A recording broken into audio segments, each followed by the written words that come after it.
Primeiramente, não se pode entender o catolicismo no Brasil sem entender a instituição do padroado. O rei como protetor oficial da Igreja e dotado do direito de conceder benefícios eclesiásticos. Pelo regime do padroado, era dever do rei padroeiro espalhar o catolicismo pelo território brasileiro, construir igrejas e mantê-las, pagar o salário dos sacerdotes e eram privilégios do rei padroeiro. Indicar o nome de novos bispos, que depois eram confirmados e ordenados pelo Papa, recolher o dízimo e criar dioceses.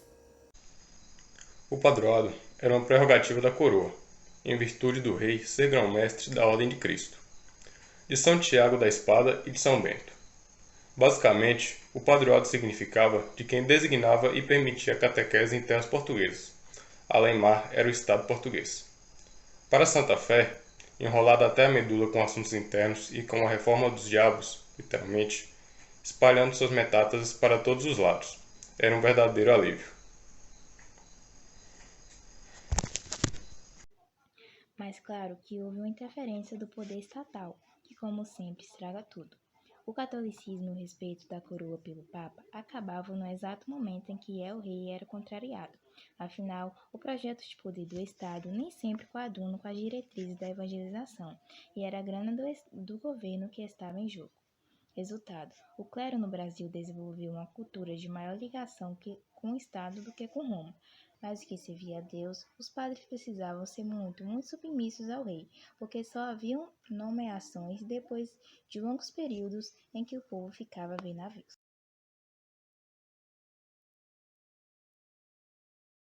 A coroa usava alguns mecanismos para controle da Igreja no Brasil.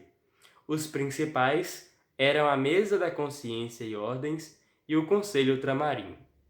A primeira era responsável pelas nomeações de padres, e o segundo tratava de questões de direitos canônicos. A Igreja em si pouco optava. Na verdade, as deliberações do Concílio de Trento só começaram a valer por aqui, no século XIX. Até lá, os padres eram submissos ao rei e os senhores dos feudos, disfarçados que foram as capitanias hereditárias e seus algozes. O mesmo valendo para os governadores gerais e seus cupinchas, que faziam o que lhes dava na veneta. O resultado disso foi a extrema lentidão no processo de evangelização e no estabelecimento de paróquias e dioceses por Pindorama. Por mais de um século, o Brasil só teve a diocese de Salvador, na Bahia. Após 1676, foram criadas mais 3.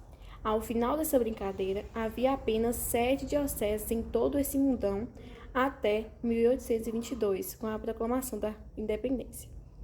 Mas nem tudo era uma negatividade. É bom salientar que em 1777 foi realizado um sínodo em Salvador, e ali foram elaboradas as constituições primeiras do arcebispado da Bahia, a única legislação eclesiástica elaborada no Brasil durante todo o período colonial.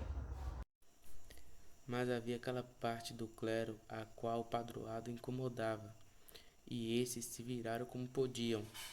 É comum, principal, os marxistas acusarem a Igreja de explorar as mazelas econômicas do Brasil, obtendo lucros espúrios através de aquisição de terras, engenhos, fazendas e escravos, que geralmente eram doações ou herança de fiéis e pagamentos das promessas atendidas. Mas o que era melhor para a Igreja seria depender do Estado ou procurar meios de seguir em frente evangelizando com recursos próprios, mesmo aos trancos e barrancos.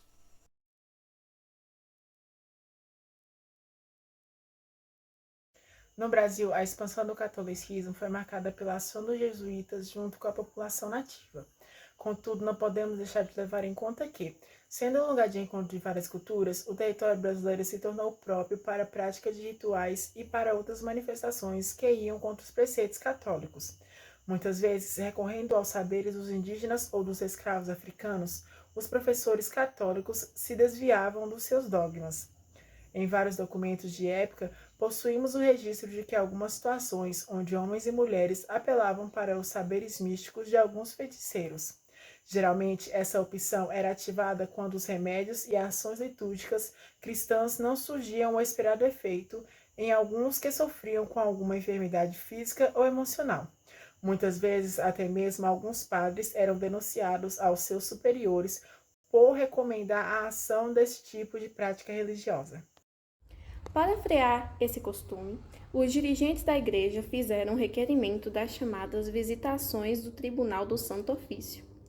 Essa instituição, criada nos fins da Idade Média, tinha por função combater qualquer tipo de manifestação que representasse uma ameaça contra a hegemonia dogmática católica.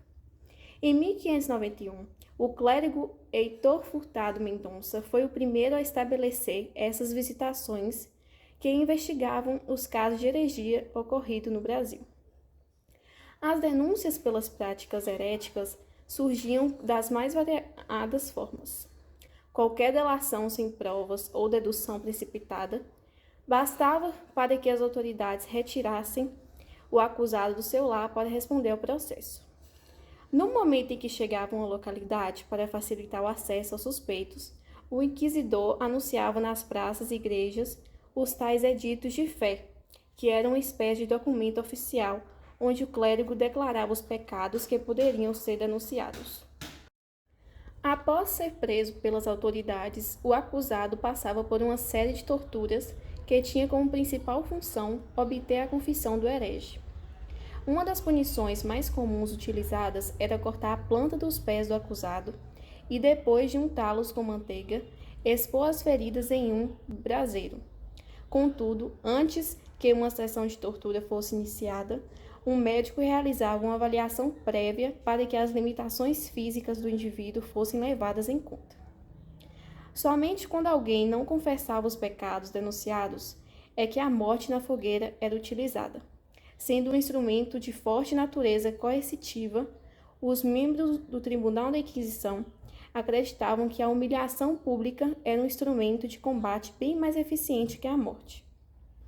A grande maioria das perseguições do Santo Ofício ocorreu na segunda metade do século XVIII.